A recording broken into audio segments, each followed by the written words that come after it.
आइए बच्चों, आपका स्वागत है क्लास 10th मैथ्स में। हम लोग आजकल सांख्यिकी स्टैटिस्टिक्स पढ़ रहे हैं। चैप्टर नंबर 14 एक्सरसाइज 14.1 के क्वेश्चन सॉल्व कर रहे हैं। तो आइए इस एक्सरसाइज का लास्ट क्वेश्चन देखते हैं डियर स्टूडेंट। क्या है एक्सरसाइज का लास्ट क्वेश्चन? आप देखिए, निम्नलिखित सारणी 35 नगरों की साक्षरता दर प्रतिशत में दर्शाती है। माध्य साक्षरता दर ज्ञात कीजिए। The following table gives the literacy rate in percentage of 35 cities. Find the mean literacy rate. ठीक है, मीन निकालना है। कहने का मतलब हुआ कि जो डाटा है इसका मीन निकाल। ठीक है, 35 नगरों की साक्षरता दर प्रतिशत में दी हुई है, तो 45 से 55% मतलब 45 से 55% के बीच में 3 नगर है। केवल 3 नगरों की जनसंख्या, 3 नगर जो है उनकी साक्षरता दर मतलब पढ़े लिखे 45 से 55% के बीच में, 55% से 65%, फ्रॉम 55% टू 65% कितने हैं? 10 सिटीज है, 10 नगर हैं। 65 से 75% कितने सिटी हैं? 11। 75 से 85 लिटरेसी रेट वाले हैं 8 सिटीज। और 85% से 95% तक है 3 सिटी। ठीक है ना? तो ये अपने आप में बारंबारता है कि नहीं है, ये फ्रीक्वेंसी है कि नहीं है, एफआई है कि नहीं है, इतने रेंज में 3, इतने रेंज में 10, इतने रेंज में 11, ये इसको बोलेंगे फ्रीक्वेंसी। तो पहले तो सबसे पहले आपको समीशन एफआई निकाल देना चाहिए, फ्रीक्वेंसीज का जोड़ कर देना चाहिए। 8 3 11 1 12, 12 3 15, 3 4 और 1 5, 55। फ्रीक्वेंसीज का सम बारंबारता का योग हो गया 55। और यहां भी आप देख रहे हैं, नहीं 55 आ रहा है। 8 3 11 1 12, 12 3 15 का 5, 1 2 और 1 3, 35 आ गया उसमें 35। और यहां भी नगर कितने हैं? 35। हो गया मैच। ठीक हो, अब निकालेंगे वर्ग चिन्ह, क्लास मार्क, या इसको कहते हैं मध्य बिंदु, मिड पॉइंट। कैसे निकलता है? जो क्लास इंटरवल है, वर्ग अंतराल है, उसको जोड़िए। ये वर्ग अंतराल है, इसकी निम्न सीमा है, ये उसकी उच्च सीमा है। दोनों को जोड़िए और 2 से भाग करिए। तो 5 5 10 का 0 1, 5 4 और 1 10, 100। 100 में 2 से भाग करिए 50, 50। ठीक है ना? इन दोनों को प्लस करिए और 2 से डिवाइड करिए। इन दोनों को प्लस करिए, कितना हो जाएगा? 5 और 5 10, 1 7 और 5 12, 120। उसका हाफ करिए, 120 में 2 से भाग करिए, 120 को 2 से डिवाइड करिए, कितना हो गया? 60। अब क्लास इंटरवल जो है, इनकी जो आप देख रहे हो रेंज आप कह सकते हैं। ठीक है, क्लास इंटरवल में जो डिफरेंस है वो सेम है, यह भी 10 का है, यह भी 10 का है, यह भी 10 का है, यह भी 10 का है। इसका मतलब 10 10 के डिफरेंस से आगे बढ़ेंगे। 50 हो जाएगा, 60 हो जाएगा, ये 70 हो जाएगा, ये 80 हो जाएगा, ये 90 हो जाएगा। निकल कैसे रहे? इन दोनों को प्लस करके और उसको आधा करके ये आएगा। इन दोनों का प्लस किया, उसका आधा किया, ये आ जाएगा। इन दोनों का प्लस किया, उसका आधा किया, ये आएगा। ठीक, अब क्या करेंगे डियर स्टूडेंट? देखिए, यहां पर आप देख रहे होंगे मल्टीप्लाई कुछ बड़े हो सकते हैं। बड़े आसान है वैसे मल्टीप्लाई करना भी। आप इसको प्रत्यक्ष विधि से भी कर सकते हैं, डायरेक्ट मेथड से भी कर सकते हैं। ठीक है, इन दोनों का प्लस करके समेशन एफ आई एक्स आई निकालो। ठीक है, दूसरा मैं मेथड कौन सा कर रहा हूं, आप इस मेथड को भी सीखिए। पग विचलन विधि, पग विचलन, पग विचलन विधि, step deviation method, step deviation method. इस विधि का उपयोग कर रहा हूं। इसमें एक नया चर माना जाता है, जैसे यू आई, इसको कैसे लिखते हैं, एक्स आई माइनस ए ओवर एच। ए क्या है, ए है एज्यूम्ड मीन, कल्पित माध्य। वो क्या होता है, वो एक्स आई के मानों में बीच वाला मान लेते हैं हम लोग, जैसे 1 2 3 4 5, तो तीसरे नंबर पे जो पड़ेगा ये बीच में है, 2 ऊपर छूट गए 2 नीचे छूट गए, ये वाला, तो दिस इज इक्वल टू ए, ये ए है। ठीक है, एक्स आई कौन हो गए, ये एक्स आई है, एक्स आई की वैल्यू है एक्स आई एक्स आई एक्स आई, ये कल्पित माध्य हो गए ए, एज्यूम्ड मीन हो गए। और जो एच है, ये डिफरेंस जो है, इन दोनों के बीच का डिफरेंस 10, इन दोनों के बीच का डिफरेंस 10, 10 डिफरेंस हो तो एच इज इक्वल टू 10 हो जाएगा। अब निकालिए, देखिए एक्स आई पहले वाले के लिए देखिए 50 माइनस ए, ये आपका है 70 divided by 10, 50 minus 70, 50 minus 70 by H कितना है 10 है। तो अब आप देखो 50 माइनस 70 कितना हो गया, -20, -20 बाई 10। वैसे भी ध्यान रखिए कि ऋण क्या है, 70 है ना, ज्यादा है ना, अब प्लस कम है ना, इसलिए चिन्ह उसी का आएगा, -20 बाई 10, और 20 में 10 से भाग देंगे तो 2, और नेगेटिव भी आ जाएगा तो -2 आ जाएगा, दिस इज -2। क्लियर है, इसमें से इसको माइनस करिए, 60 माइनस 70, एक्स आई क्या है 60, माइनस ए तो आपका 70 है, 70 बाई एच मतलब 10, ठीक है, इसी में वैल्यू रख रहा हूं, तो 60 माइनस 70 कितना हो, -10, तो -10 बाई 10, तो ये हो गया -1, तो यहां पर रख दीजिए -1, ये ठीक है। दिस माइनस दिस, 70 माइनस 70, ठीक है।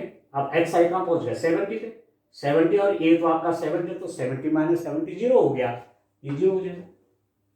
अगर देखिए एक्स आई 80 माइनस 70, 80 माइनस 70, 10, और 10/10, देखो 80 माइनस 70, 10 आया, 10/10, एच की वैल्यू 10 है, तो 10/10 1। फिर देखिए लास्ट वाला एक्स आई 90 है, 90 माइनस ए कितना है 70 है, डिवाइडेड बाय एच, एच 10 है, तो 90 में से 100 कर गया 20, 20/10, ये हो गया 2।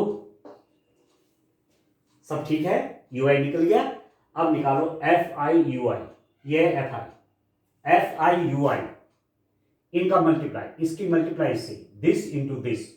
अब प्लस है, ये सब प्लस है, ये माइनस का है, तो प्लस की मल्टीप्लाई माइनस में होती तो माइनस आता है बच्चों, 3 2 जा 6, 3 दूने 6, ये प्लस है ये माइनस है, प्लस और माइनस की मल्टीप्लाई माइनस, 10 से कम 10 -10, 11 की मल्टीप्लाई 0 के साथ 0, 8 की मल्टीप्लाई 1 के साथ 8, 3 की मल्टीप्लाई 2 के साथ 6, ठीक है ना, ठीक है ना। इसके मल्टीप्लाइज के साथ -6, इसके मल्टीप्लाइज के साथ -10, इसके मल्टीप्लाइज के साथ 0, 8 की मल्टीप्लाई 1 के साथ 8, 3 की मल्टीप्लाई 2 के साथ 6।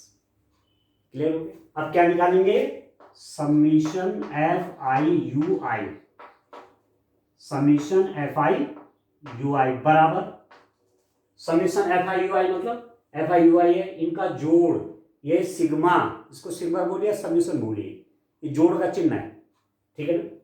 इन सबको प्लस करिए, अब यहाँ नेगेटिव भी हैं पॉजिटिव भी हैं, इधर माइनस है इधर प्लस है, तो -10 और -6 कितना हुआ, -10 और -6 हो गया -16,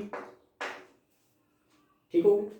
और +8 और +6 कितना, 14 + 14, ये तो हो गया +14, ये है -16। अब इन दोनों को जोड़ेंगे कैसे, -16 + 14, अब 16 नेगेटिव बड़ा है ना संख्या 16, अरे +14 है, ये हो जाएगा -2, दिस इज -2, तो ये हो गया डेवस्टेन -2 आ गया, आगे समझ में, ठीक है ना, ये आ गया आपका -2 आ गया। अब चलो आगे करते हैं कैलकुलेशन।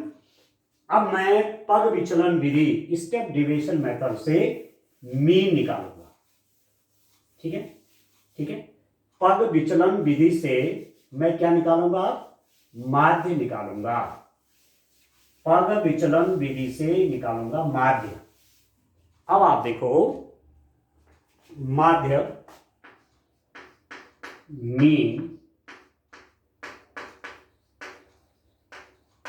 इज इक्वल टू, क्या फॉर्मूला है पग विचलन विधि में, ठीक है, डायरेक्ट मेथड में अलग है, ठीक है, एज्यूम्ड मीन वाला जो मेथड है वो अलग है और स्टेप डेविएशन वाला अलग है। प्रत्यक्ष विधि में माध्य का सूत्र अलग है, वो मैंने पीछे पढ़ा रखा है, ठीक है। कल्पित माध्य की विधि में माध्य निकालने का फॉर्मूला अलग है, ठीक है, और पग विचलन विधि में स्टेप डेविएशन मेथड में मीन निकालने का, माध्य निकालने का फॉर्मूला अलग है। क्या है इसको देखिए, a plus summation f i u i बटे summation f i into h, ये ठीक है, मीन हो जाएगा a plus summation f i u i बटे summation f i into h. अब कितना हो गया, x bar equal to a कितना हो गया यहां पर, ए आपका 17, ठीक है, f i u i summation f i u i -2, यहां पर -2 आ जाएगा, प्लस है तो इसकी वैल्यू -2 है, तो आप एक बार चलो लिख लो, plus -2 by summation f i कितना है, ये आपका 35 है, 35 इंटू एच कितना है, एच है 10, इसमें इसको माइनस करिए 10, इसमें इसको माइनस करिए 10, या यहां से बोलिए इनके बीच गैप कितने का, 10 का है, ये एच की वैल्यू होगी 10 इंटू 10, ठीक है। अब आप देखो mean is equal to 17 plus और माइनस की मल्टीप्लाई माइनस 2/35 इंटू 10, 5 दूने 10, 5 सते 35, तो ये हो जाएगा डियर स्टूडेंट 70 माइनस 2 दूने 4/7, ठीक है। अब 4 में 7 से आप भाग करिए, डिवाइड 4/7, ये डेसिमल लगाइए, शून्य बढ़ाइए, दशमलव लगा करके शून्य बढ़ाइए, 7 पंजे 35, 7 पंजे 35, 10 में 5 गया 5, 1 0 बढ़ाइए, 7 सते 49, आ गया समझ में, 0.57 लगभग, अरे आगे चलता रहेगा कभी खत्म नहीं होने वाला है, तो 0.57 रखिए, 4/5 बराबर हो गया 0.57, तो एक्स बार कितना होगा डियर स्टूडेंट, 70 माइनस 0.57, आप चाहो तो लिख दो यहां पर 0.57, 4/7 का मतलब हुआ 0.57। अब घटा दीजिए, 70 में से 70.00 उसमें से माइनस करिए 0.57, कितना माइनस करिए, 10 में 7 गया 3, अब ले जाएंगे ना, ठीक है, माइनस तो आप जानते हैं, 10 में 7 गया 3, 9 में से 5 गया 4, अरे हो जाएगा 69.43, तो एक्स बार आ जाएगा 69.43, तो अब आप लिख देंगे माध्य, ठीक है, find the mean literacy rate, माध्य आप लिख दीजिए यहां पर, मीन ये आएगा डियर स्टूडेंट 69.43%, प्रतिशत में आएगा ये 69.43%, क्योंकि ये अपने आप में परसेंटेज में है, ये भी परसेंटेज में है, ठीक है, तो मीन भी आपका परसेंटेज में आएगा 69.43% होगा डियर स्टूडेंट, ठीक हो गया। यहां पर ही माइनस करना आपको आ गया होगा, 0 में से 7 नहीं घटता, यहाँ गए, यहाँ भी कुछ नहीं था, यहाँ गए, यहाँ भी कुछ नहीं, यहाँ से ए क्या लाओ, यहाँ पर 6 रह जाएगा, यहाँ पर 10 हो गया, 10 से ए क्या ले लो, यहाँ पर 9 हो गया, यहाँ पर 10 हो गया, 10 से ए क्या ले लो, यहाँ पर 9 हो गया, यहाँ पर 10 हो गया, तो 10 में से 7 गया 3, अब यहाँ पर 9 हो गया था, 9 में से 5 गया 4, यहाँ पर भी 9 हो गया था 9, ठीक है, और ये किधर इसके साथ चला गया तो ये 6 हो गया ये। ठीक है डियर स्टूडेंट, तो मीन निकालने की आपने तीनों विधियां पढ़ ली। माध्य निकालने की 3 विधियां बताई, प्रत्यक्ष विधि बताई, कल्पित माध्य की विधि बताई और पग विचलन विधि बताई। 3 विधियां हैं, तीनों को तैयार रखिए, किसी भी विधि से आप माध्य निकाल सकते हैं। यदि पेपर में विधि भी आपसे बोलेगा कि इस विधि से निकालिए, तब तो आपको वही विधि यूज करनी पड़ेगी। पर यदि सीधा दे दिया कि माध्य निकालिए, जैसे इसी प्रश्न में था माध्य निकालिए, तो मैंने कौन सा निकाला, पग विचलन विधि का प्रयोग कर दिया। आप प्रत्येक विधि से इसको कर सकते हैं, कल्पित माध्य की विधि से इसको कर सकते हैं। ठीक है बच्चों, तो मीन निकालने के 3 मेथड्स कौन कौन होंगे, डायरेक्ट मेथड, ठीक है, एज्यूम्ड मीन वाला मेथड, और तीसरा है स्टेप डेविएशन मेथड। तो प्रैक्टिस करिए, 9 क्वेश्चंस हैं, एक क्वेश्चन आपको बोर्ड में इसमें मिलना है। ठीक है स्टूडेंट, तो बढ़िया ढंग से आप प्रैक्टिस करिए। अब मैं इसके बाद आपको मॉड बताता हूं, बहुलक क्या होता है वो भी बड़ा इंपॉर्टेंट है, उससे भी प्रश्न आते हैं। आइए बहुलक वाला क्वेश्चन जरा देखते हैं। डियर स्टूडेंट्स, हम बहुलक पर थोड़ा डिस्कस करें। मॉड क्या होता है, बहुलक क्या होता है। आंकड़े में जो संख्या सबसे अधिक बार आए वही बहुलक कहलाती है। ध्यान से समझेंगे, आंकड़े में जो संख्या सबसे अधिक बार आती है वही बहुलक कहलाती है। जैसे मैं माना लिखूं 2 5 3 6 2 9 4 2 3 2, ये कोई आंकड़ा है माना, ठीक है, ये कोई डाटा दिया हुआ है और आपसे कहा गया कि बहुलक ज्ञात कीजिए, बहुलक mod, find the mod of this data, find the mod of this data, इस डाटा का मॉड निकालिए। ये जो आपके पास डाटा दिया हुआ है इसका बहुलक निकालिए।